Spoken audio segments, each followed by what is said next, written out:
오늘은 요한복음 11장 28절로 37절 말씀 가지고 선생님께서 왕림하시다, 이런 주제로 말씀을 나누겠습니다. 선생님이라는 말과 스승이라는 말과 또 교수, 학자, 랍비, 여러 말이 있는데 랍비, 헬라어로 랍비라고 하는 이 단어는 히브리어의 라브라는 단어에서 옵니다. 라브라는 단어는 많다, 뭔가를 많이 가지고 있는 거예요. 지식을 많이 가지고 있는 거예요.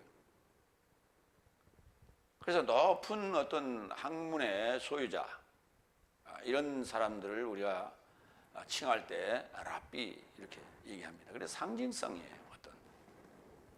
그러나 학자라는 개념은 구체적입니다. 가르치는 자, 렘무딤이라고 하죠. 학자같이 내게 깨닫게 하시고 학자같이 가르치게 해달라, 이런 그 이사야서의 기록대로 렘무딤, 가르치는 자, 라마드, 가르치다라는 단어에서 오는데, 그러니까 라마드의 복수형이 되겠죠.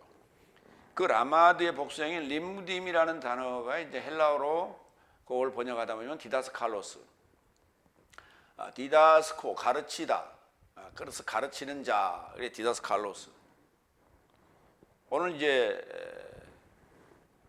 주로 이제 랍비라는 단어는, 라브라는 단어를 헬라어로 상징적인 의미로 이렇게 음력을 한 거고, 오늘 언급하는 디다스칼로스는 구체적인 헬라어의 단어죠. 선생님이라고 하는 그런 가르치는, 실제 교편을 잡고 행하는 자. 그러니까 오늘 본문 내용에서 마르다와 마리아가 예수님을 대하는 그들의 생각이, 예수님께서 집에 왔을 때 그저 방문자의 역할이 아니라 오셨을 때마다 뭔가를 가르치셨던 것들을 지난주에 마르다의 그 언행에서 우리가 볼 수가 있었고, 오늘 또 이제 마리아를 통해서 예수님께서 어떻게 복음적인 내용들을 가르쳤는가에 대해서 살펴보는 시간을 갖겠습니다. 지난 시간에도 우리가 봤습니다만, 마르다가 마리아보다는 주로 밖에서 주방에서 이제 음식을 준비하고 예수를 맞이하는 그런 외형적인 성격의 소유자로서 구체적이지 않고 등럼으로 늘 이렇게 들었던 그러한 내용임에도 불구하고 지극히 다섯째 날에 종교적인 차원을 벗어나는 그런 언사를 우리가 들었던 것을 기억합니다. 이것이 오늘 우리가 서당계 3년이면 풍어를 얻는다라고 하는 이 말이 실감나는 현실이다. 어떻게든 이해가 되든 안 되든 간에 듣다 보면 뭔가 중요한 시간에 자기도 모르게 잠재되어 있던 그 생각이 또는 그 언어들이 나도 모르게 튀어나오는 이런 놀라운 현상을 마르다를 통해서 우리는 보게 됐어요. 오늘 이제 마리아를 통해서는 어떤 구체적인 얘기들이 나오는가를 우리가 살펴보는 그런 시간을 갖도록 합니다. 그런데 오늘 이 설교 제목을 선생님께서 왕림하시다, 그러니까 뭔가 우리가 얼마 전에, 몇 년 전에 있었던 그 드라마 육룡이 나르사가 생각나, 비슷한 어감이 생각이 날 겁니다. 여러분들께서는 그 나르사란 단어는 나른다는, 납시다는 단어가 아니라 날른다. 그래서 날개를 펴고 날아가는 어떤 그런 표현이 바로 나르사고, 왕림하시다는 단어는 납시다는 의미예요. 상감 마마께서 납시오라고 할 때 그 납시다는 의미로 이해를 하시면 되겠습니다. 근데 왜 왕림이라는 단어를 썼느냐? 명사가, 이 바레임이라는 단어의 명사가, 파루시아가 그 임재라는 단어로 우리가 정의를 했기 때문에 왕림이라는 단어, 임이라는 단어를 거기다가 임재하다라고 하는 임을 넣다 보니까 왕림하시다 이렇게 표현을 하게 됐습니다. 첫 번째로 요한복음 11장 28절로 30절 선생님께서 왕림하시다. 먼저 첫 번째 28절 보겠습니다. 그리고 이 삶을 언급하고 떠나가서 그녀의 자매 마리아를 불러 가만히 언급하되 선생님께서 왕림하여 너를 부르신다. 이 지금 28절의 상황은 마르다의 행동이에요. 예수님을 만났던 마르다가 예수님과 대화를 마치고 마리아에게 가서 가만히 언급하되 조용히 얘기했어요. 그러니까 마르다의 성격상 좀 걸맞지 않는 그런 이상한 행동을 지금 하고 있어요. 가만히 언급하되 선생님께서 왕림하여 너를 부르신다.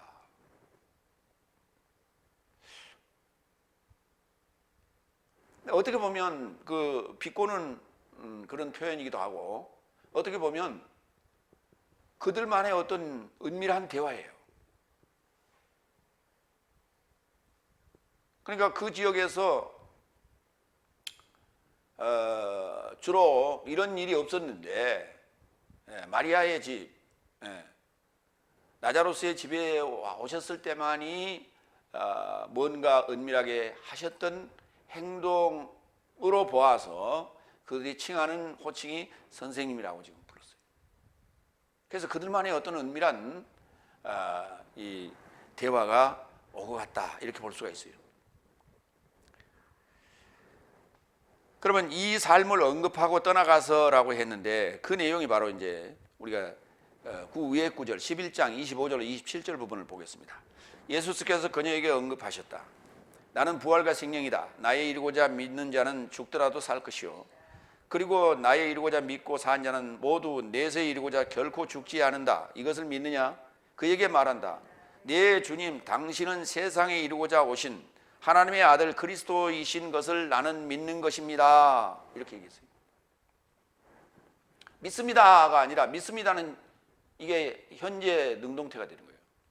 여기 믿는 것입니다라는 것은 현재 완료 능동태예요. 그래서 현재 완료 능동태일 때는 믿는 것, 과거 완료 능동태일 경우에는 믿었던 것, 이렇게 것자를 붙여서 과거 시제와 현재 시제에 구분을 했습니다. 그래서 믿었습니다는 과거, 믿었던 것입니다는 과거 완료, 믿습니다 현재, 믿는 것입니다 현재 완료. 그래서 구분을 했어요. 그래서 나는 믿는 것입니다. 현재 믿고 있습니다 그런 얘기예요. 현재 믿고 있습니다. 그런데 하나님의 아들 그리스도스이신 것을 나는 믿는 것입니다 그랬어요. 이게 다섯째 날에 종교인의 답변은 아니었어요. 그럼에도 불구하고 25절과 26절에 예수님께서 질문한 내용에 대한 답변은 아니에요. 왜냐하면 믿고 산 자는 모두 내세에 이르고자 결코 죽지 않는다 그랬는데, 나의 이르고자 믿고 산 자는 모두 내세에 이르고자 결코 죽지 않는다, 이 말에 대한 답변은 아니에요. 그래서 좀 엉뚱한 답변을 했어요. 당신은 세상에 이르고자 오신 하나님의 아들 그리스도이신 것을, 메시아인 것을 나는 믿는 것입니다. 그걸 믿는 것이지, 지금 나는 부활이요 생명이요 믿고 죽더라도 살 것이다, 또는 나의 이르고자 믿고 산 자는 모두 내세에 이르고자 결코 죽지 않는다에 대해서는 나는 못 믿겠소라는 얘기예요. 그래서 우리를 구원하러 오신, 세상에 이르고자 하나님 보내서 우리를 구원하러 오신 메시아인 것은 믿습니다.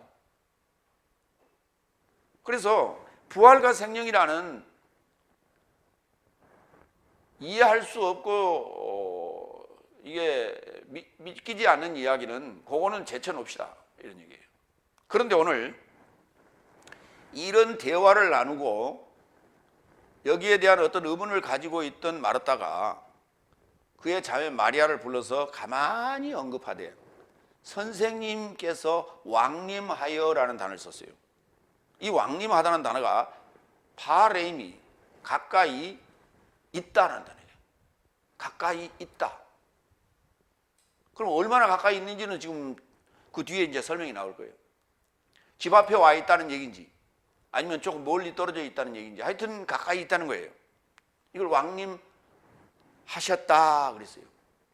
이 단어를 썼다는 것은 일반적으로요, 우리가 대화할 때는 에르코마이라는 단어를 써요. 선생님께서 오셨다, 이렇게 에르코마이라는 단어를 주로 씁니다. 그런데 파렘이라는 단어를 썼다는 것은 대단히 의미심장한 얘기예요. 왜냐하면 11장 25절에 나는 부활이요 생명이요 나의 이루고자 믿는 자는 죽더라도 살 것이다. 이 예수님의 언급에 대해서 나는 믿지는 않지만, 이해는 안 가지만, 그러나 한편으로는 그 말씀에 내가 기대고 싶다라는 표현이 오늘 여기 이 왕림하다라는 파레임이라는 단어에 담겨 있어요. 그러니까 밖에서 늘 음식을 준비하고 또 마리아하고는 조금 다른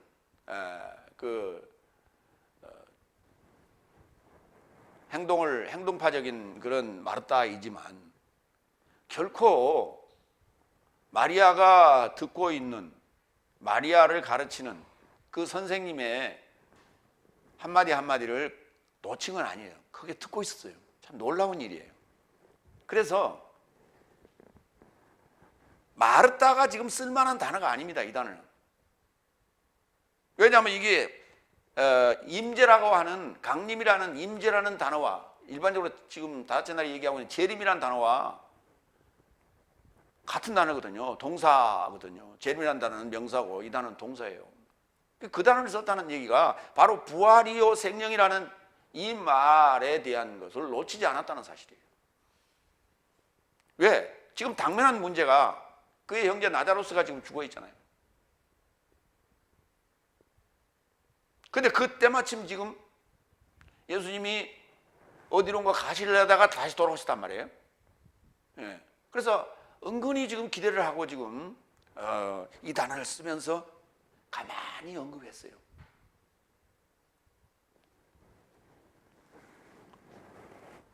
요한복음 7장 5절로 7절 파레임이라는 단어에 대해서 좀 살펴보겠습니다.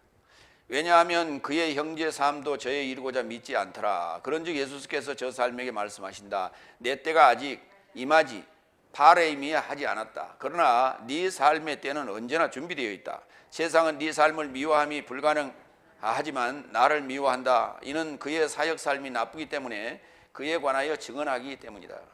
네. 예수님께서 아직 자신의 때가 아직 왕림하지 않았다고 얘기해요. 그래서 뭐 이 과정들을 거쳐야 되기 때문에 세상이 나를 미워하는데, 왜냐하면 그들의 잘못을 지적하기 때문에 나를 미워하는 이 일은 뭐 진행되고 그것이 한계 극치에 달했을 때 십자가에 이제 죽게 되는 사건이 벌어지게 될 것이다. 고린도전서 5장 2절로 3절 네 삶은 교만해져 있으면서도 이 일을 행한 자가 네 삶에서 제거받으려고 더욱 애통하지 않느냐. 왜냐하면 내가 실로 몸으로는 떠나 있으나 영으로는 곁에 있어. 예, 왕림했다는 거예요. 이게. 곁에 있어. 그러니까 이 단어는 거리상의 제약을 벗어나고 있는 거예요. 이 왕림이라는 단어는 시공간을 초월하는 얘기예요. 그래서 곁에 있는 거예요. 이와 같은 이런 일을 저지른 자를 내가 곁에 있는 것 같이 벌써 판결하였다. 그러니까 사도 바울이 교만에 있는 어떤 일을 행하는 자들에 대해서 듣고 내가 지금 떨어져 있지만은 영으로 곁에 있다고 그랬어요. 영으로 왕림하였다고 그랬어요. 영은 시공간을 초월하거든요. 예수님께서 지금 왕림에 계신다는 얘기가 옆에 계셔도 왕림이요, 떨어져 계셔도 왕림이요. 참 유의미한 단어를 썼다. 오늘 그렇게 생각을 할 수 있습니다. 그러니까 당시로서는 글쎄 그게 설명하거나 납득하기 어려웠다. 오늘날도 말이죠. 설명이 제대로 안 되면 이 단어가 굉장히 어려운 단어예요. 뭐 어디는 출석이라는 단어로 표현하기도 했습니다만은, 예, 도착이라는 단어는 또 다른 단어가 있어요. 그러니까 오늘날과 같은 상황에서는 이것이 우리로서는 설명하기 좀 쉽다. 왜냐하면 통신수단이 발달되어 있잖아요. 지금 우리는 영상으로 수천 킬로 떨어져 있는 자와 눈앞에서 직접 얼굴을 맞대며 대화하고 있어요. 그러기 전에는 우리가 이제 얼굴은 못 보지만은 소리만을, 음성을 통해서 우리가 대화를 나눴던 시기가 있어요. 그거는 그때는 유선이었습니다. 그러나 이제는 무선으로 또 우리가 대화하는, 걸어가면서도 지금 통화하고 대화하는 이런 현상. 그런데 그 또 무선으로 우리는 또 화상으로 얼굴을 마주 보면서 대화하는 이런 시기까지 와 있습니다. 그러니까 성경에서 언급한 이런 과거에는 우리가 상상도 할 수 없었던 그런 상상의 상황들이 시간이 가면서 우리는 현실 속에서 이것을 맞닥뜨리고 있다. 그러니까 현실 속에서 3차원에서도 무선으로 가지고 영상통화를 하는 이런 시대에 우리는 살고 있는데, 이미 하나님과 우리 사이에, 영과 영 사이에서는 이런 일이 이미 존재하고 있었다는 거예요. 이게 4차원적 사고인데, 예. 우리가 지금 3차원에 살면서 4차원적인 삶을 끌어들여서 우리 현실 속에 적용하고 있는 시대에 우리는 살고 있다. 앞으로 더 발달해 갈 겁니다. 예. 마태복음 24장 3절. 이제는 명사를 보겠습니다. 파루시아라는 단어예요. 이 바렘이라는 단어에서 파루시아라는 단어가 만들어졌어요. 임재라는 단어예요. 번역을 하자면 임재, 예. 왕님 또는 임재. 이 단어를 재림이라고 쓸 수는 없어요. 왜냐하면 여기 다시라는 단어가 없어요. 가까이 임해 있다는 얘기예요. 이게 지금 마태복음 24장 3절. 그가 감람나무 삶의 산에 접하여 앉으시자 제자 삶이 그에게 다가와 자신을 낮추고 말하되 언제 이런 삶이 있을 것이며 당신 임재와 내세의 공동 완성의 표적이 무엇인지 내 삶에게 언급해 주세요. 그랬거든요. 예, 당신 임재. 이 당신 임재란 말이 무슨 말이에요? 지금 예수님이 옆에 계시잖아요.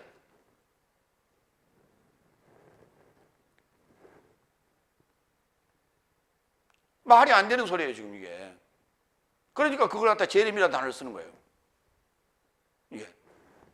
당신 임재가 아니라 여기 이제 이해가 돼야 돼요. 생부림, 예수님의 탄생과 예수님의 부활과 예수님의 임재에 대한 얘기예요. 그러면 지금 생은 이미 일어났고 십자가의 죽으심과 부활의 사건은 곧 일어날 거고, 그리고 그 다음에 있을 그 파루시아에 대한 얘기를 지금 묻는 거거든요.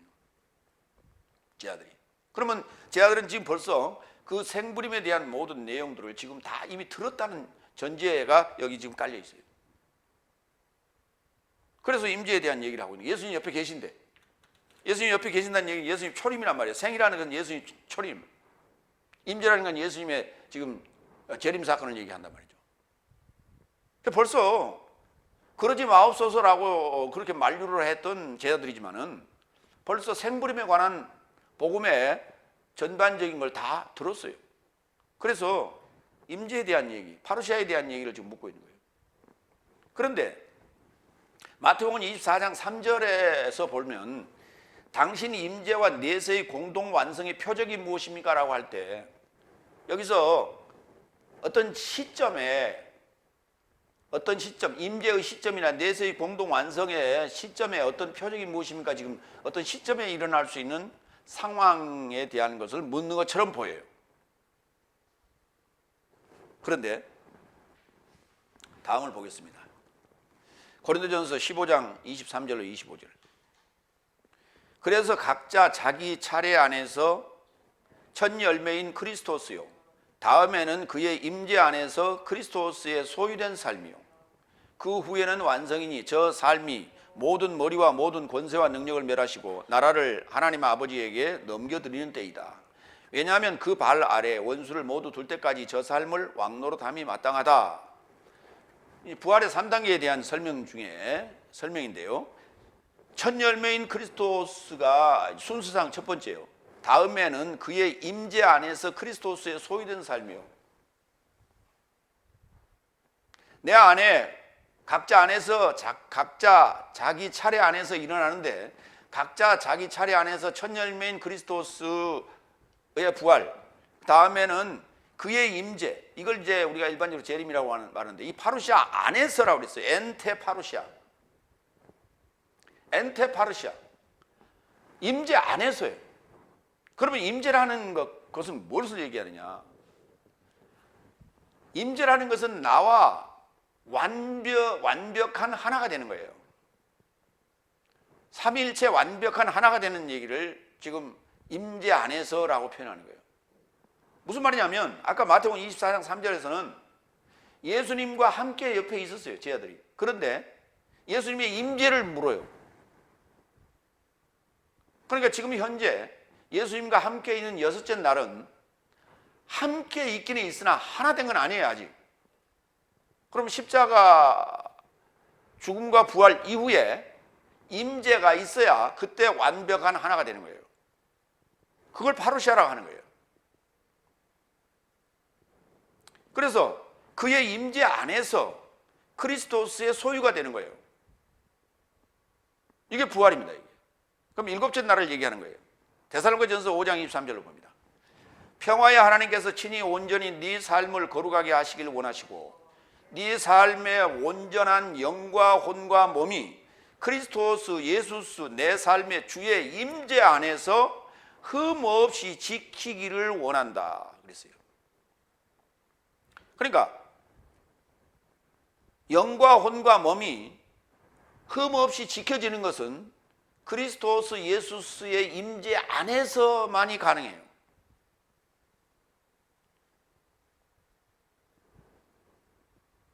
데살로니가전서 5장 23절을 번역 성경, 우리 개역 성경에는 뭐라 하냐면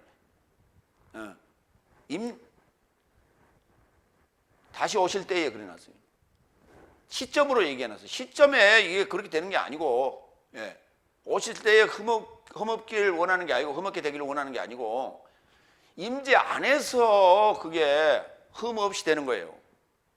온전하게 흠없이 되는 거예요.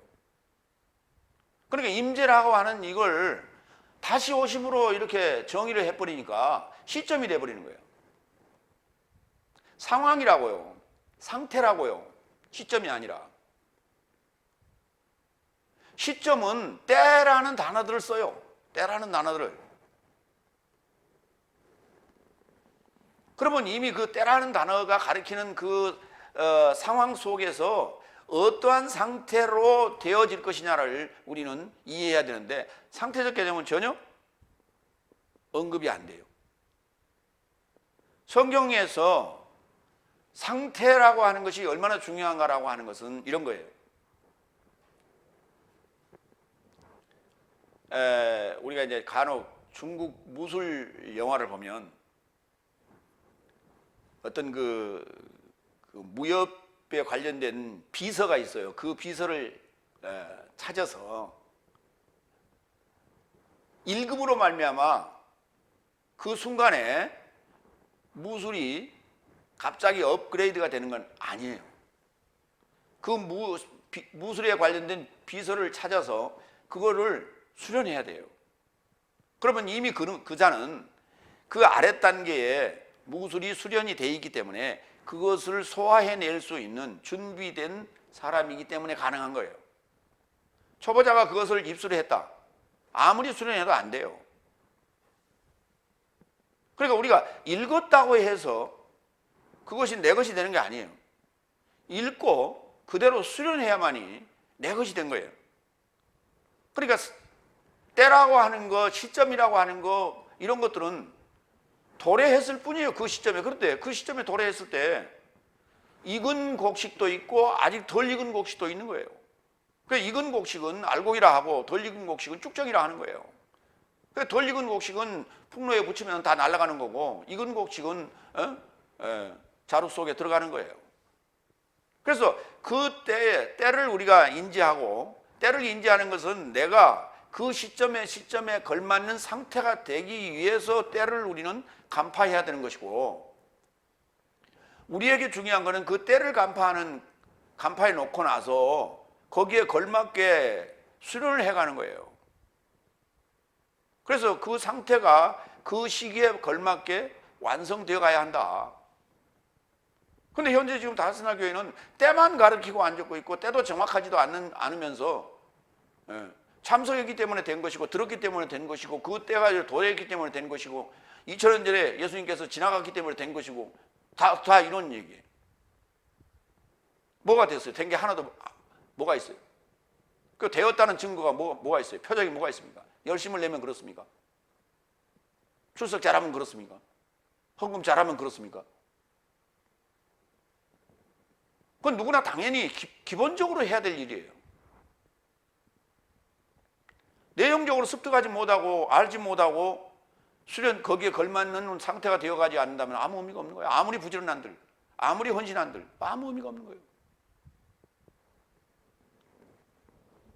바로 임재 안에 내가 들어가야 돼요. 임재 안에서 흠 없이 지키기를 원한다라는 얘기는, 이게 지금 미래에 죽은 후의 얘기가 아니에요. 내세적 생명을 지금 갖는 설명입니다. 이게 내세적 생명을 갖는 설명이에요. 나는 부활이요 생명이라고 그랬잖아요. 그 내세적 생명을 소유하는 구체적인 설명이에요. 두 번째로 갑니다.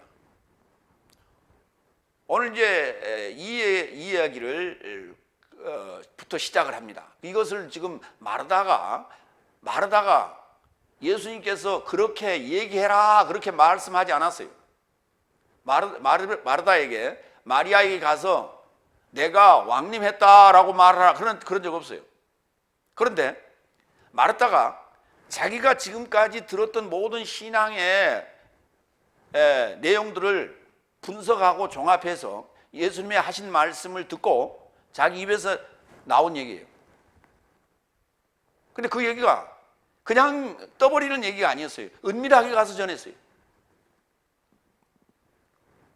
30절, 29절 30절 두 번째. 그녀가 듣자마자 급히 일으켜져 그를 향하여 간다. 그러나 예수께서 아직 마을에 이르고자 오지 않았던 것이었고, 오히려 마르다가 그와 만났던 장소 안에 계시더라. 예수님께서는 마르다를 보내놓고 전혀 움직이지 않고 거기 계셨어요. 왜? 내가 지금 마르다를 보냈는데 마르다가 전에 들은 소리를 듣고 마리아는 어떤 행동을 할까? 그리고 마르다가 어떤 말을 했기 때문에 또 나에게 달려올 수 있을까? 이것을 지금 보고 계신 거예요. 그러니까 파렘이라는 단어를 안 썼다면 마리아가 그렇게 황급히 뛰어나오지 않을 수도 있었어요.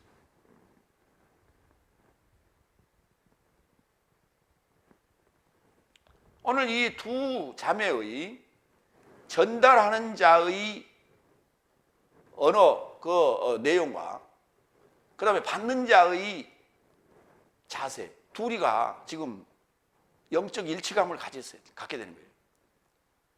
그러니까 튀어나온 거예요. 다른 얘기를 했다고 한번 합시다. 야, 저 동구밖에 와서 계시는데 너 오라고 그러더라. 만약 이렇게 얘기를 했다 칩시다. 마르다가. 그러면 마리아가 뭐라 했을까요, 혹시? 아니, 나자로스가 살아있을 때는 잘도 들리더니 왜 거기 가서 그러고, 나자로스가 죽었다고 그러니까 거기 가서 밖에서 그러고 계신데 서운하네? 이렇게 얘기하지 않았을까요?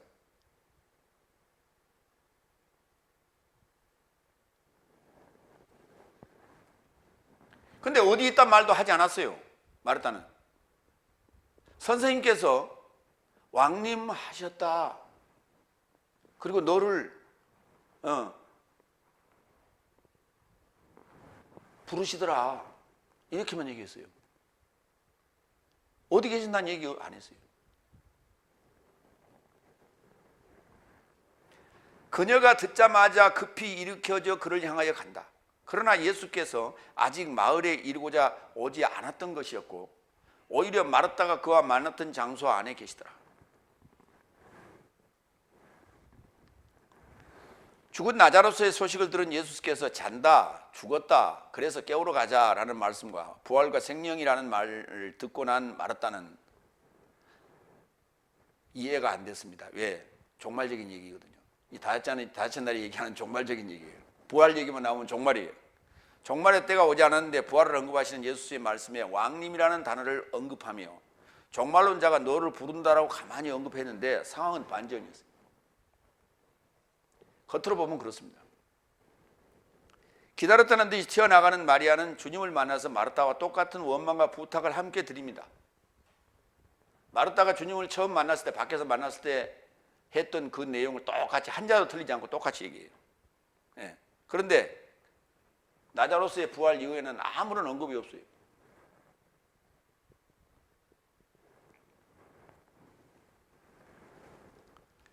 두 번째로 넘어갑니다. 요한복음 11장 31절로 32절. 주님이 여기 계셨거든 나의 형제가 죽지 않았을 겁니다. 바로 이 얘기예요. 이게 마르다가 예수님을 동구 밖에서 만났던 쓸 때 했던 얘기예요. 내용이. 근데 마리아도 예수님을 만났을 때 똑같은 얘기를 했어요. 세 번째, 31절. 그런즉 마리아와 함께 집안에 위로하고 있던 유대인 삶이 급히 일어나 나가는 마리아를 알아보고 곡하려고 무덤에 이르고자 내려가는 줄로 생각하며 그녀와 동행하였다. 예. 그러니까 이제 여기서 이제 우리 일반적으로 우리는 지금 만약에 이제 여기가 지금 시골 아닙니까? 시골에서 초상이 났다. 그러면은 3일장을 하게 되면 3일 동안 집안에 시신을 두잖아요. 예. 뒤에다가 관에다 넣어놓고 병풍을 쳐놓고 향을 피워놓고 그러고 있단 말이에요. 그런데 이곳은 더운 지역이기 때문에 부패할 수 있잖아요. 그래서 그런지 죽자마자 아마 무덤에 갖다 장사를 지내놨다.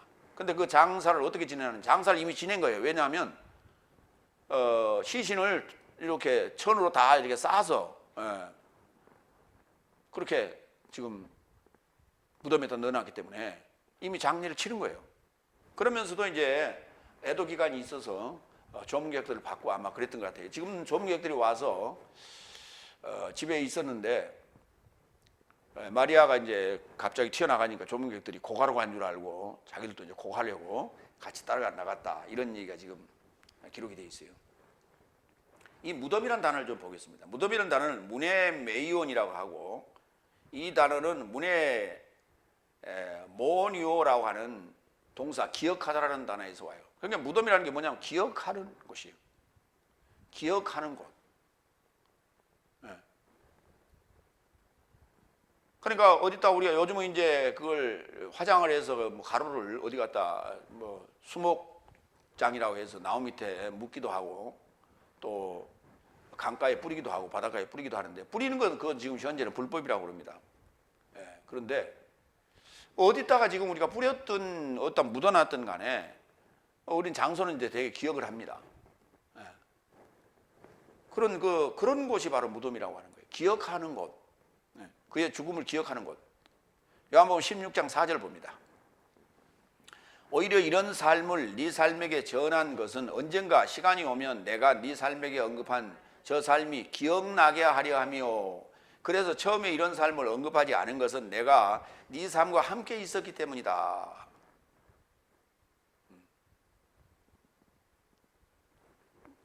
요한복음 16장은 이제 예수님께서 떠날 시점이 다가오니까 오실 보혜사에 관해서 이제 설명을 합니다. 그가 오시면은 생각나게 하시고 또 가르칠 것이다. 이렇게 말씀을 하시면서 그 기억나게 하려 함이라 하는 단어를 썼어요. 무덤이라는 단어도 좀 볼까요? 요한복음 5장 28절로 29절. 네 삶은 이를 놀라워하지 말라. 시점이 오고 있으니 시점 안에서 무덤 안에 모든 삶이 그의 음성에게서 듣게 될 것이다. 선한 삶을 행한 삶은 생명의 부활에 이르고자 나오게 될 것이며 사악한 삶을 저지른 삶도 심판의 부활에 이르고자 나오게 될 것이다. 아니, 무덤 안의 모든 삶이 그의 음성에게서 듣게 될 것이라 그랬어요. 예수님께서 복음을 증언하실 때 무덤가에서 하지 않았거든요. 살아있는 사람들 앞에서 복음을 증언하셨죠. 그런데 이 말씀은 지금 살았다 하는 이름은 가졌으나 실상은 죽은 자라고 하는 그 무덤들을 얘기하고 있는 거예요. 그 무덤들을 예수님께서는 지금 복음을 그들에게 전했다라고 하는, 예언을 전했다라고 하는 그 기억들을 찾아온 겁니다. 그러니까 예수님께서 열국을 찾아가지 아니하시고 유대인 삶을 찾아오는 거예요. 왜? 아브라함과 약속했던 그 대상들, 그들에게 율법을 주었던 그 대상들을 찾아온 거예요. 그러니까 잃어버린 유대인들을 찾아온 거예요. 양들을 찾아온 거예요. 그러니까 그 양들 그 자체가 지금 다섯째 날에 속하는 그 양들 자체가 무덤인 거예요. 그들은 지금 자신들에게 복음을 준 자를 기억해내야 되고, 예수님은 자신이 예언자들을 통해서 전한 그 지금 무덤들을 기억해내야 돼요. 그 양들을 기억해내야 돼요. 그래서 이 무덤이라는 단어가 그런 의미를 가지고 있는 거예요. 우리가 일반적으로 쓰는 수목장이냐 화장이냐 공동묘지에 아니면 분봉을 해서 썼느냐 이런 게 그런 얘기가 아니라 살아있는 지금 무덤을 얘기하고 있는 거예요.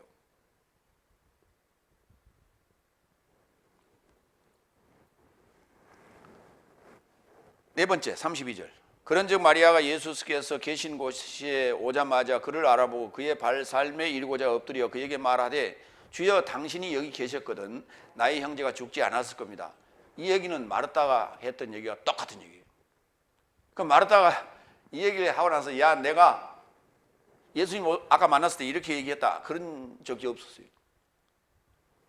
아까 지금 우리 11장 28절 시작할 때 그때가 지금 마르다가 예수님을 동굴 밖에서 만나고 나서 처음 마리아에게 전한 내용이에요. 나 주님한테 이런 얘기 했다 그런 적 없어요. 그런데 마르다가 했던 행동과 마리아가 했던 행동은 달랐어요. 마리아는 예수님의 발 삶을 붙잡고 엎드려서 이렇게 얘기했어요. 마르다는 예수님을 맞이하면서 이 얘기를 했어요. 그래서 그들이 한 말은 동일한 같은 말을 했지만 행동은 달랐다는 사실이에요. 발 삶을 붙잡았다는 얘기는 복종, 경배, 그리고 간구, 부탁하는 이런 게 지금 포함되어 있는 게 전부가 다 그 안에. 네. 살려주세요 이 말이에요. 살려주세요. 예. 그러나 그 지금 내용을 보면 언행의 언사의 그 내용은 상당히 원망조가 지금 들어가 있어요. 아팠다는 소식 들었을 때 그때 오시지 왜 어디 가셨어요 그때? 그때 왔더라면 우리 나자로스가 안 죽었을 텐데. 이 원망조가 들어있어요. 발 좀 보겠습니다. 발은 두 종류의 발이 있어요. 예, 거룩한 발과 그 다음에 돼지 같은 발이 있어요. 부정한 발이죠. 먼저 거룩한 발 보겠습니다. 마태복음 5장 34절로 35절. 그래서 나는 전적으로 맹세해서는 안 된다고 내 삶에게 말한다. 하늘 안에서도 안 된다. 이는 하나님의 보좌이다. 땅 안에서도 안 된다. 이는 하나님의 발 삶의 발판이다. 발등상이라고 일반적으로 우리가 말하죠. 히에로솔리마에 이르고자 해서도 안 된다. 이는 위대한 왕의 성이다. 그러니까 땅 안에서도 안 된다. 그거 맹세하지 말라는 거예요. 예, 하나님의 발 삶의 발판이다. 거룩한 발의 정복의 대상이라는 게 땅이라는 것은 하늘과 땅은 하나님의 보좌와 하나님의 발판, 하나님의 정복의 대상이다. 그렇게 말해요. 그런가 하면 마태복음 7장 6절을 보겠습니다. 거룩한 것을 개 삶에게 주지 말라. 네 진주 삶을 돼지 삶 앞에 던지지도 말라. 저 삶의 발 안에서 언제든 그 삶을 짓밟고 돌이켜 네 삶을 부수지 않게 하자. 돼지 삶에게 던지면은 진주 삶을 돼지 삶에게 던지면 발로 밟고 부수게 될 것이다. 가치를 모르는 자들에게는 아무런 의미가 없다. 진주 줘도 의미가 없다. 그러나 그것을 찾고자 하는 자에게는 정말 그것이 값진 하늘 삶의 나라가 되는 것이다. 이렇게 지금 성경은 말하고 있어요. 발의 역할이라는 게 뭐냐면 정복. 정복자도 정복을 했을 때 부셔버리는 정복자가 있고요. 부셔서 폐허를 만드는 정복자가 있는가 하면 정복하여 자기 것으로 만드는 자가 있어요.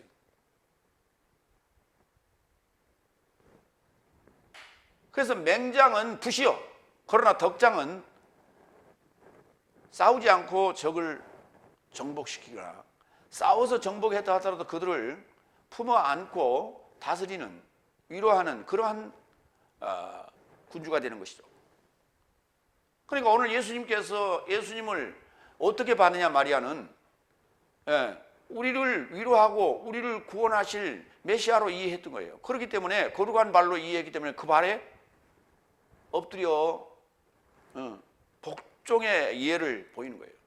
경배의 예를 보이는 거예요. 거기에 간구했어요. 그러면서 원망했어요. 엄마, 기도하다 보면 원망주가 나올 수도 있죠. 어쩔 수 없어요. 세 번째, 요한복음 11장 33절로 37절, 예수께서 눈물을 흘리셨다. 다섯 번째, 그런즉 예수께서 우는 그녀와 그녀랑 함께 와서 우는 유대인 삶을 알아보자마자 영으로 분개하시고 자신을 자극하시고 언급하시다. 저를 어디 둔 것이냐. 여기 지금 32절에 영으로 분개하시고 자신을 자극하시고, 이 부분이에요. 분개했다는 단어는 엠브리마오마이, 안에서 씩씩거렸다는 얘기예요. 속으로 씩씩거렸다는 얘기예요. 속으로 씩씩거렸는데 영으로 분개했어요. 영으로 씩씩거렸어요. 토푸니마티, 역격입니다. 영에게 씩씩거렸다고 할 수도 있고요, 영으로 씩씩거렸다고 번역할 수도 있어요. 그런데 두 가지 행동을 하셨어요. 하나는 영으로 분개하시는 요 상황 하나가 있고, 상태가 하나 있고, 그 다음에 자신을 자극하는 상황이 있어요. 그러면 영으로 분개한 것은 자신에게 한 게 아니에요. 자신을 자극한 거는 자신에게 한 거예요. 그럼 영으로 분개한 것은, 분개한 건 자신이 하신 거예요. 그 영적인 지금 어떤 지금 행위가 이루어진 거예요. 영적인 행위가 이루어진 거예요. 그래서 이 부분을 이 주석을 보니까 주석가들이 이렇게 얘기했어요. 예수님 신성이 인성에 대하여 분개한 것이다.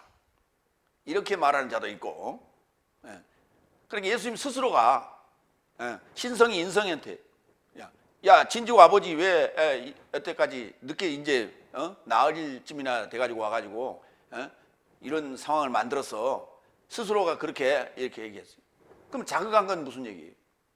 그 얘기가 그 얘기 아니에요? 두 번째, 유대인의 불신앙, 고가는 것에 대하여 그것을 가지고 분개했다. 그건 영어로 굳이 할 필요가 없잖아요. 말로 하면 되죠. 그냥 속으로 하면 되죠. 그걸 갖다가 왜 분개합니까? 예수님 자신도 조금 있다가 이제 눈물을 흘리실 텐데. 말이 안 되는 얘기예요. 세 번째, 사망의 세력 마귀에게 했다. 이거 이제 일리가 있는 얘기예요. 자, 그러면 오늘 이 나자로스가 지금 사망에 이르게 하는, 죽음에 이르게 하는 이 원인이 누구냐? 이게 사단이거든요. 마귀 지금 장난이거든요. 그러니까 거기에 대해서 지금 얘기한 거예요. 그래서 그걸 영으로 한 거다. 영으로 했다는 얘기는 영으로 영에게 한 거예요. 분개를 했어요. 이 단어가 다른 데는 어떻게 쓰이는지 좀 보겠습니다. 마태복음 29장 30절. 9장 29절로 30절. 그때 저 삶의 눈 삶에 만지시며 말씀하시되 네 삶의 믿음을 좇아서 네 삶에게 될지어다. 그리고 저 삶의 눈 삶이 열려졌고 예수께서 저 삶에게 엄히 경계하사, 이 단어예요. 엄히 경계하사, 분개하시며 큰 소리로 얘기했단 말이에요. 이렇게. 그러니까 호통을 치며 얘기했다 이런 얘기죠. 호통을 치며 말씀하시되 아무도 알지 못하게 보이지 말라 이렇게 얘기했죠. 이때 엠브리마오마이라는 단어를 썼어요. 주로 이제 그런 식으로 번역이 많이 그렇게 사용되지 않는데, 여러 차례 사용되지 않았는데 몇 차례 사용된 내용들이 거의 뭐 그런 내용들이에요. 영으로 했다는 부분을 좀 보겠습니다. 고린도전서 12장 10절로 11절 보겠습니다. 그러나 하나님은 그의 영으로 인하여 내 삶에게 계시하셨으니 영은 모든 삶 곧 하나님의 깊은 삶도 감찰하신다. 그러니까 영으로 나에게 계시했기 때문에 나도 그 영의 계시를 받아서 하나님의 깊은 삶도 알 수가 있었죠. 왜냐하면 사람의 삶을 그의 안에 있는 사람의 영이 아니고는 사람 중에 누가 알아보겠느냐. 이와 같이 하나님의 삶도 하나님의 영이 아니고는 아무도 알아보지 못한다. 그러면은 사람 속에서 얘기하는 사람 속을 사람의 영이 아니고는 어떻게 알 수 있냐. 그게 이제 귀신의 영을 얘기하는 거예요. 귀신의 영을 얘기하는 것이고, 하나님 삶도 하나님의 영이 아니고는 아무도 알아보지 못한다. 그러니까 하나님의 계시를 받지 않고는 하나님의 생각을 우리가 알 방법이 없어요. 그러니까 예수님은 영으로 탄생하신 그 영이기 때문에 하나님의 생각도 분명히 본인이 지금 생각이 하나님의 생각이고, 지금 나자로스를 죽음에 이르게 한 그 영은 더러운 영이란 말이죠. 그러니까 그 영을 알아보시고 그 영에게 지금 분개하셨다, 그런 얘기예요. 요한복음 5장 3절로 4절 보겠습니다. 그리고 자신을 자극했다고 그랬는데, 그 자극했다는 타라소라는 단어가 뭐냐 보겠습니다. 저 삶 안에 병든 삶, 소경 삶, 절름발이 삶, 마른 삶, 군중 다수가 물의 요동을 기다리며 누워있더라. 왜냐하면 사자가 때를 따라 연못 안에 내려오자 물이 소동하더라. 물이 소동하더라. 물이 소동하는 게 물이 자극을 받는 겁니다. 그런즉 물의 소동함, 명사에 타락해. 물의 소동함에 결합하여 먼저 들어가는 자는 언제 질병에 걸렸든지 건강하게 되더라. 38년 된 병자가 이제 들어가서 그 병을 낳았던 그런 못이죠. 거기 그 소동하다는 단어가 이제 자극한다는 얘기예요. 물이 소동하는 것은 자체가 스스로 소동을 하는 게 아니고 뭔가에 의해서 소동하는 거죠. 물고기가 안에서 파닥거리든지 아니면 바람에 의해서 물이 출렁거리든지. 오늘 지금 이제 태풍이 올라오잖아요. 타파라는 태풍이 지금 오늘 아침부터 지금 제주도에 접근해가지고 오늘 하루 종일 한반도를 아마 강탈할 것 같습니다. 이와 같이 어떤 바람에 의해서 물이 출렁거리는 거예요. 그래서 지금 남해안 쪽에서는 오늘 만조시가 겹친다고 그러는데, 그 만조시에 태풍이 일어나면 해일도 일어날 수 있다. 그래서 그 바닷가에 있는 저지대는 침수에 주의를 하라. 아침에 방송이 그렇게 나오던데요. 물이 넘치는 거예요. 소동하는 거예요. 바람에 의해서. 그러니까 어떤 상황이 예수님 자신을 지금 자극한 거예요. 그래서 선동한 거예요. 그러니까 영적으로는 영에게 꾸짖었고 분개했고, 그리고 인성 쪽에서는 지금 그걸 보고 지금 자극을 받은 거예요. 소동이 일어난 거예요. 안에서 우는데 그걸 아무 감각이 없다는 건 그게 인성이 없다는 거 아니에요. 사랑하는 마리아, 마르다가 울고 함께 온 그 조문객들이 곡을 하는데 그걸 보고 먼 산 쳐다보고 멀쩡하게 있다면 사람이 아니죠. 거기에 어떤 같이 동조하는 어떤 자극을 받았다는 거예요. 지금 타라소. 요한복음 14장 1절 예수님께서 제 아들에게 하신 말씀이에요. 네 삶의 마음이 자극받지 말라, 선동받지 말라. 하나님에 이르고자 믿어라. 그리고 내게 이르고자 믿어라.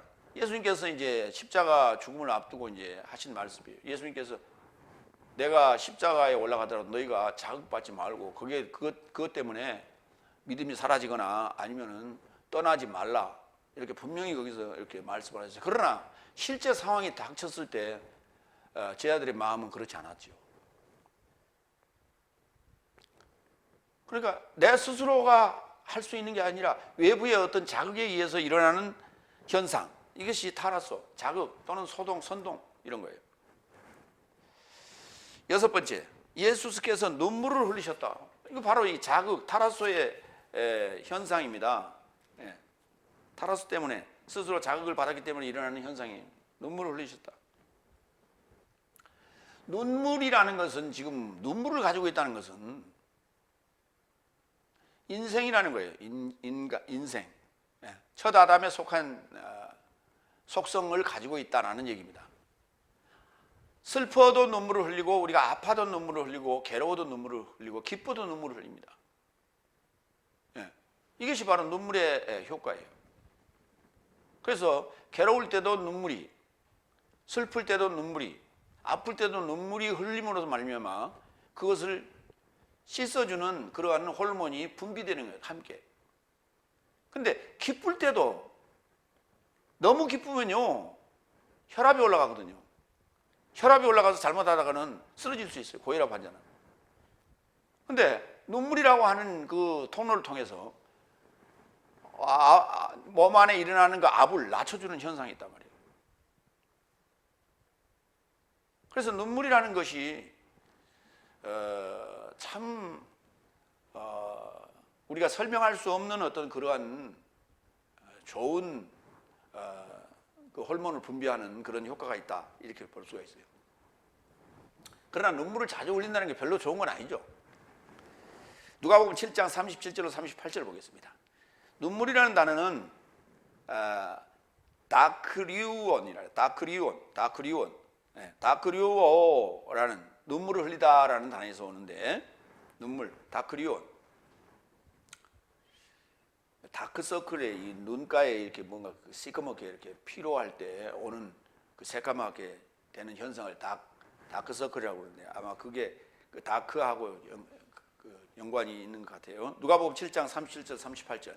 그리고 보니 동네 안에 여자가 죄인으로 있더라. 그가 바리새인의 집 안에 기대어 있는 것을 알고 모략의 옥합을 가져와서 그의 발 곁에 서서 울며 그의 발을 눈물로 적시기 시작했고, 그녀의 머리털로 닦고 그의 발살을 입맞추고 모략으로 바르더라. 여기도 마찬가지 예수님의 발에 그렇게 했다는 것인데, 바로 이자가 바로 마리아예요. 그래서 이제 그 다음 등장하는 막달라 마리아 얘기도 등장을 하는데, 막달라 마리아는 귀신을 쫓아내 주었고요. 그 다음에 여기 지금 이 마리아는 옥합을 깨뜨렸다. 이제 요한복음 12장에 이제 옥합을 깨는, 모략을 깨는 얘기가 나옵니다. 모략의 옥합을 깼죠. 모략을 담은 병을 옥합이라고 그러는데, 굳이 깰 필요는 없었는데, 그러니까 이게 지금 성경은 보면 우리 상식을 좀 뛰어넘는 그런 그 설명들이 많아요. 옥합을 굳이 깰 필요가 뭐 있어요? 그냥 옥합에 뚜껑을 열어서 부으면 될 걸. 근데 그걸 깼다고 얘기한단 말이에요. 여기 지금 발을 눈물로 적시고 머리털로 닦고 그 다음에 옥합을 발랐어요. 모략을 발랐어요. 이게 뭔가 기쁨은 아니에요. 괴로움과 슬픔이 지금 여기 가미되어 있어요. 예수님의 장사를 준비하는 그런, 장례를 준비하는 그런 지금 행위예요. 그리고 그런 눈물이에요. 그러니까 이제 우리의 지금 눈물을 닦아주세요. 그 눈물을 닦는 시기는 7째 날입니다. 오늘 6째 날 이 일이 벌어진 거예요. 그러니까 우리가 눈물을 6살 날까지만 흘리셔야 돼. 네. 그리고 이제 7째 날에는 눈물을 흘리면 안 돼. 히브리서 5장 6절로 7절로 봅니다. 다른 데서도 이와 같이 말씀하시되 너는 멜기세덱의 반차를 따르는 내세에 이르는 제사장이다. 그는 그의 육체의 날 안에서 자기를 사망해서 구원함이 가능한 자를 향하여 간구와 탄원을 심한 울부짖음과 눈물과 함께 드렸고 신중함으로부터 들음에 화합하였다. 예수님께서 지금 오늘 요한복음 11장에서 눈물을 흘리셨어요. 나자로스의 죽음 앞에 우는 마리아와 마르다 그리고 유대인들의 그 고가는 소리를 듣고 함께 눈물을 흘리셨어요. 그리고 자신도 겟세마네 동산에 가서 십자가의 죽음을 앞두고 눈물을 흘리셨어요. 이게 뭐냐면 눈물을 흘렸다는 얘기는 6째 날까지의 상황이에요. 7째 날에도 눈물을 흘리지 않는 건 아닙니다. 사도 바울 눈물을 흘렸습니다. 그러나 자신에 대하여 눈물을 흘린 거예요. 자신의 죄의 문제를 해결하기 위한 눈물이에요. 자신의 구원을 향한 눈물이에요. 마리아의 구원을 위한 눈물이었어요. 그리고 예수님의 장례를 위한 퍼포먼스였어요.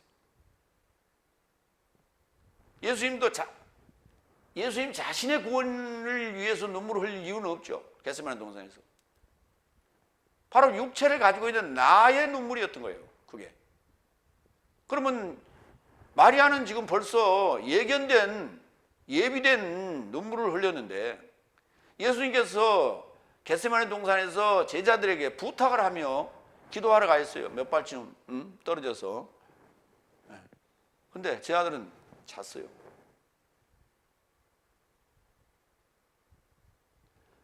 이게 뭐냐면 엔테파르시아가 안 된 거예요. 임재 아니에요. 아직도 한 몸이 아직 안 됐다고 말이에요.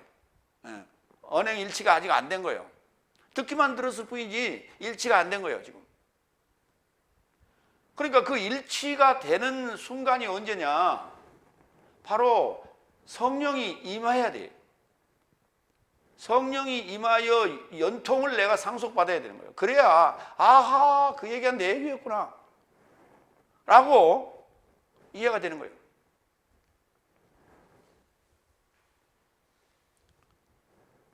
그래서 결국은 눈물을 흘린다는 얘기는 눈물이 있다는 얘기는 지금 아직 육체를 가지고 있다. 십자가의 죽음 전 얘기예요.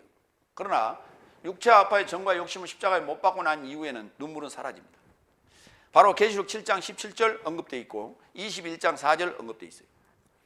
먼저 17장 17절 7장 17절 희생양이 보좌 중심을 올려 저 삶을 목양할 것이요 살아있는 물샘 삶을 접하여 저 삶을 안내할 것이요 하나님께서 저 삶의 눈 삶으로부터 모든 눈물을 닦아주실 것이다. 이게 바로 환란에서 나온 삶이에요. 144천과 환란에서 나온 삶을 그렇게 하시겠다는 얘기고 그건 이제 7째 날에 그렇게 하시겠다는 얘기고 계시록 21장 4절 그리고 하나님께서 저 삶의 눈 삶으로부터 모든 눈물을 닦을 것이며 더 이상 사망이 없을 것이요 더 이상 애통도 울부짖음도 고통도 없을 것인데 이는 첫째 삶이 떠나갔기 때문이다. 첫사람 아담의 삶, 육체를 가지고 있는 첫 아담의 모습 그 삶일 때는 눈물이 있어요. 고통도 있어요. 애통도 있어요. 울부짖음도 있어요. 그러나 7째 날에는 이런 것들이 필요 없다. 그러니까 바로 하나님께서 눈물을 닦으시는 그때가 바로 7째 날이에요. 그게 뭐냐야 보혜사예요.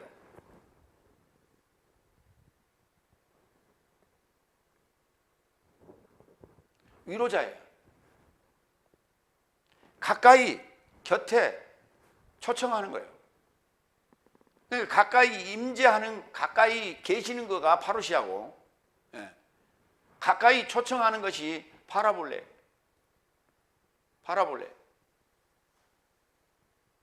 그 비유고요.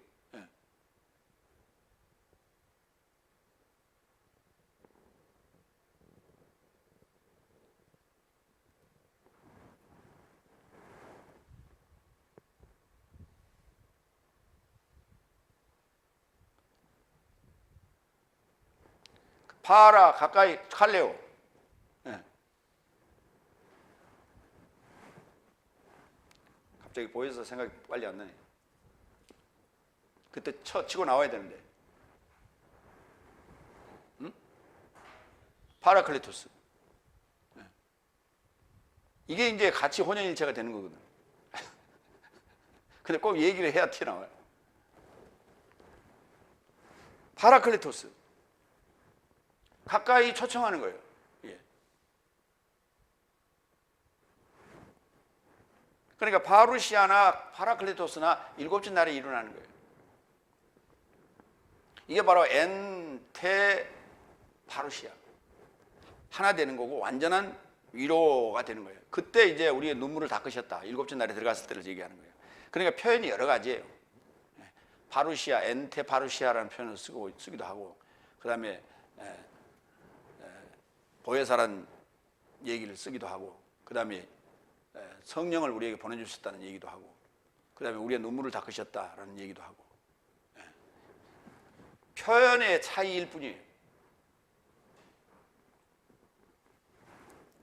일곱 번째, 그런즉 36절, 그런즉 유대인 삶이 말하더라. 보라, 그가 저를 어떻게 좋아하는지. 사랑이라는 단어를 쓰지 않았어요.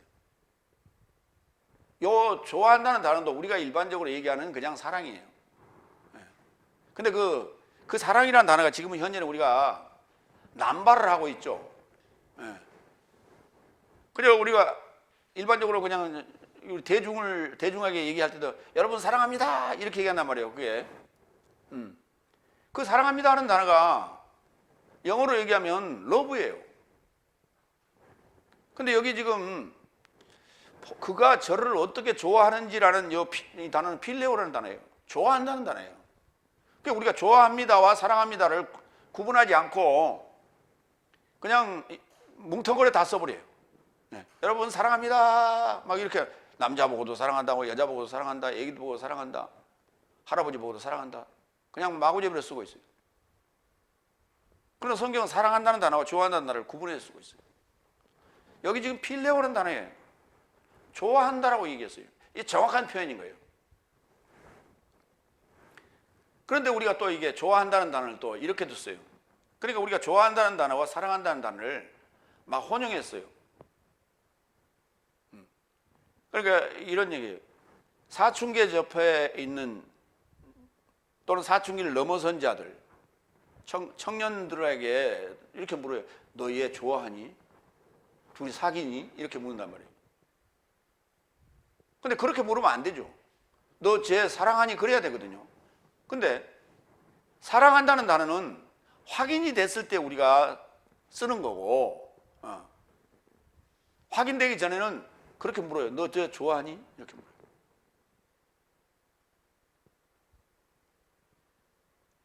그 사랑한다는 얘기거든요. 너 쟤 사랑하니? 그라고 물어야 되는 거예요, 정확하게.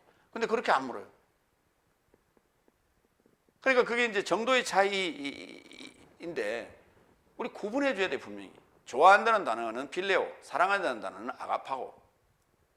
좋아한다는 단어는 모든 대상이 다 해당되는 거예요. 그러나 사랑한다는 단어는 부부만에만 쓰는 단어입니다. 이 단어는. 근데 우리의 일반적인 생각으로 가지고 지금 많은 사랑의 러브 스토리가 있고 또 사연들도 많고 이별도 많고 여러 가지 지금 이게 혼재되어 있는 상태에서 좋아한다는 단어와 사랑한다는 단어가 혼재된 상태에서 성경을 보면서 그 상태로 이해를 해서는 곤란하다. 전혀 그게 구분이 안 되는 상태에서 사랑한다는 단어와 좋아한다는 단어를 구분하지 못하고 혼용해서 지금 쓰고 있는 거다. 그래서 좋아한다는 단어는 그냥 일반적인 얘기예요. 부모가 자식을, 친구가 친구를, 이웃과 이웃이, 이게 필레오예요. 무정에 관련된 얘기예요. 요한복음 11장 1절로 3절 보겠습니다. 그런데 어떤 병든 자가 있는데 마리아와 그녀의 자매 마르다의 촌에서 난 베타니아 출신 나자로스더라. 그래서 향유로 줄을 바르고 그녀의 머리털로 그의 발살을 닦더니가 마리아더라. 그녀의 형제 나자로스는 병들었더라. 그런즉 자매 삶이 그를 향하여 파견하여 말하되 주여 보소서 당신이 좋아하는 자가 병들었습니다. 이렇게 얘기했다고. 일반적으로 우리가 얘기할 때는 여기 아마 번역할 때도 그렇게 안 했을 거예요. 사랑하는 자라고 그렇게 번역했을 겁니다. 예, 사랑하는 자가 그랬어요. 그 필로스도 사랑하다고 해놓고 필레오도 사랑하다고 해놓고 아가파오도 사랑하다고 해놓고 그러놓고는 사랑을 나눠요. 이런 사랑 저런 사랑.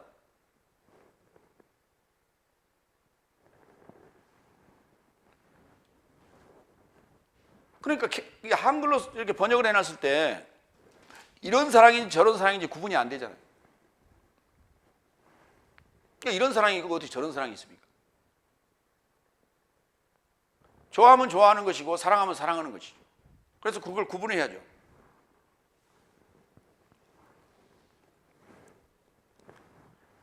그러니까 영어도 사실은 이제 구분이 돼 있는데도 불구하고 우리가 쓸 때는 사실 그게 우리가 쓰는 것하고 거의 혼재돼 있어요.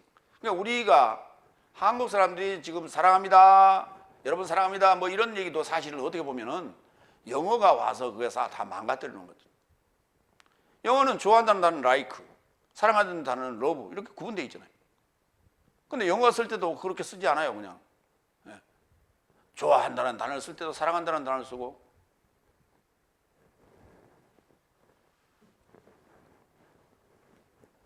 주여 보소서 당신이 좋아하는 자가 병들었습니다 그랬다니까요.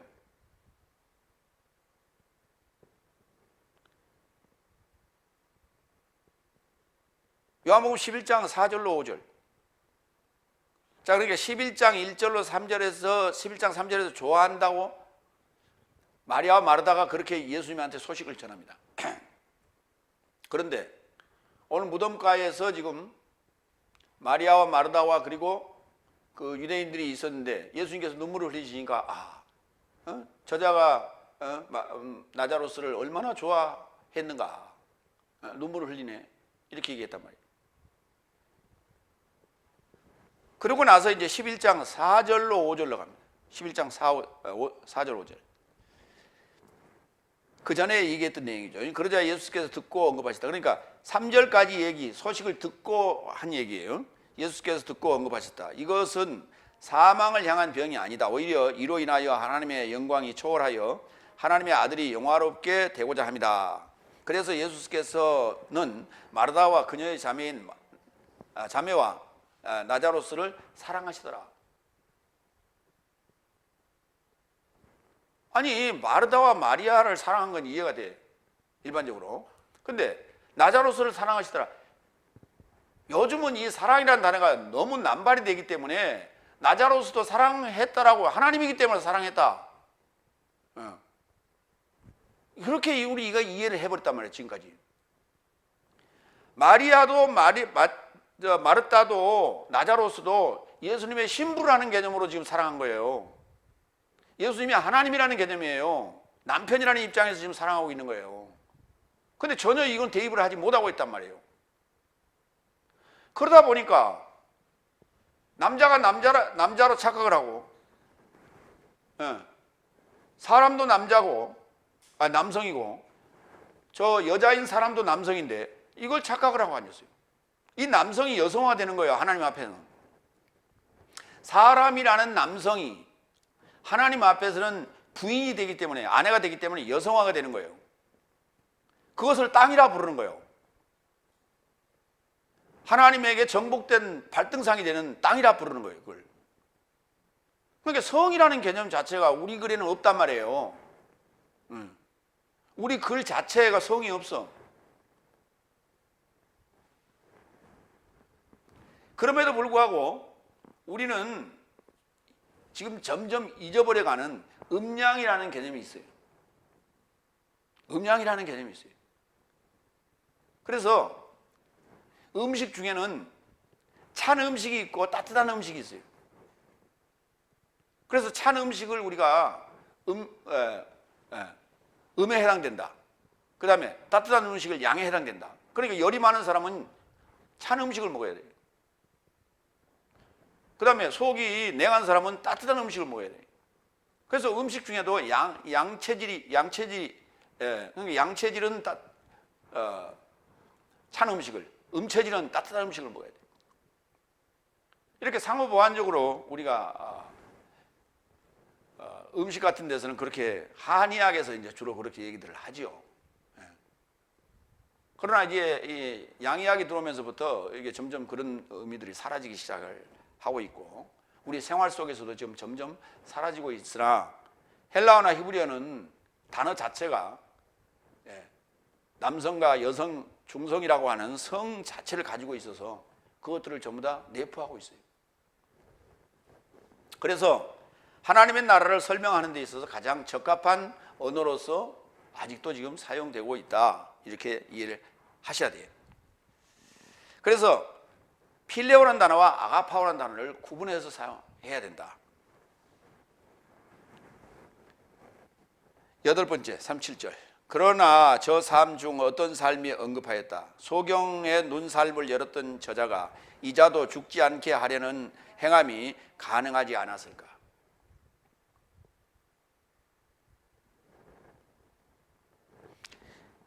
일부 삶의 생각도 두 자매의 생각과 같은 생각을 하면서 구체적인 근거를 제시했다. 이미 지금 나자로스는 무덤에 들어가 버렸어요. 그런데 마리아는 지금 살려달라고 애원을 하고 있는 거예요. 그러면서 얘기는 이렇게 얘기했어요. 당신이 여기 계시더라면 나자로스가 죽지 않았을 겁니다. 그러니까 거기까지 지금 그 옆에 같이 모여있던 유대인 사람도 뭐라고 얘기했냐면 살려줄 수 없을까 이렇게 얘기하지 않았어요. 소경이 눈을 뜨게 했던 저자이기 때문에 죽지 않도록 하는 것이 가능하지 않았을까. 뭐 했더라면 그때 나자로스가 아팠다 할 때 그때 왔더라면 죽지는 않았을 수 있었지 않냐. 거기까지만 지금 얘기를 하는 거예요. 분명히 마르다에게 나는 부활이요 생명이라는 얘기를 했는데, 나에게 이르고자 믿는 자는 죽을지라도 살 것이다.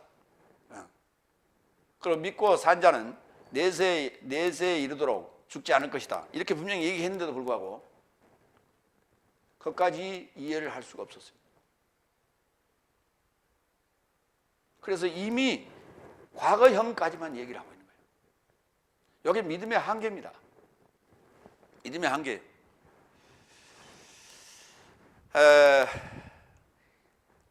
그렇게 얘기하는 그 옆에 모인 사람들, 그 이웃의 애달픈 죽음 앞에서 어떤 그 뒷골이만한 가능성이라도 있다면 그건 희망이죠. 희망은 지금 그 소리들이 다 희망의 소리들이에요. 사실은 어떻게 보면 있다면 지금 이게는 과거 얘기를 하는 건 넋두리거든요. 그 넋두리라도 지금 해보는 거예요. 들으라고 하는 거예요. 예수님 들으라고.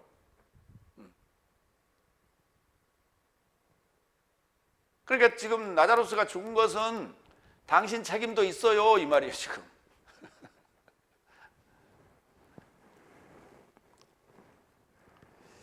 마르다가 마무리합니다. 마르다가 내뱉은 선생님께서 왕림하셨다. 어떻게 보면 비아냥거림일 수도 있고 진심일 수도 있고 아니면 성령의 힘으로 나온 말일 수도 있어요. 어쩐 상황인지 알 수 없지만 앞으로 일어날 부활 사건을 미루어 볼 때 놀라운 예지력이라고 할 수 있다. 이 표현을 쓴 것은. 그런데 그것은 예수님께서 언지를 했지요. 나는 부활의 생명이다. 죽어도 살겠고라는 얘기를 분명히 했어요. 그리고 나자로스는 잔다 그랬어요. 우리가 깨우러 가자. 거기에 대해서 또 비아냥거린 도마의 얘기도 있었죠. 우리도 자러 가자, 죽으러 가자 이렇게 얘기했죠. 그렇게 여섯째 날의 믿음은 극과 극을 달리면서 성장합니다. 그러니까 예수님의 죽음을 지금 얼마 앞두고 지금 점검하는 과정에서 일어나는 혼란의 시간들이에요. 지금 그래서 나자로에서 죽음은 정말 극한 상황에서의 우리의 믿음의 상황, 믿음의 상태가 어떠한지를 점검하게 하는 하나의 좋은 예의다. 이렇게 우리가 볼 수가 있겠습니다. 그렇게 믿음은 성장해 가는 거예요. 그래서 믿음의 성장 과정에서 있을 수 있는 그런 실수 또는 예기치 않는 나름대로의 어떤 예지력, 이런 것들을 우리가 나오게 되는데, 그게 우리가 잠재의식 속에 있어야 되는 거예요. 그래서 한마디 한마디의 그 내용들을, 설교들을, 해설을 우리가 곱씹어서 잘 집어넣어놔야 된다. 그것이 언제 튀어나올지 몰라요. 그래서 믿음은 들으면서 나는 거예요. 그래서 그것을 입으로 내뱉어야 돼. 그 순간순간에. 필요할 때. 그러한 여러분 되시기를 부탁합니다. 기도하겠습니다.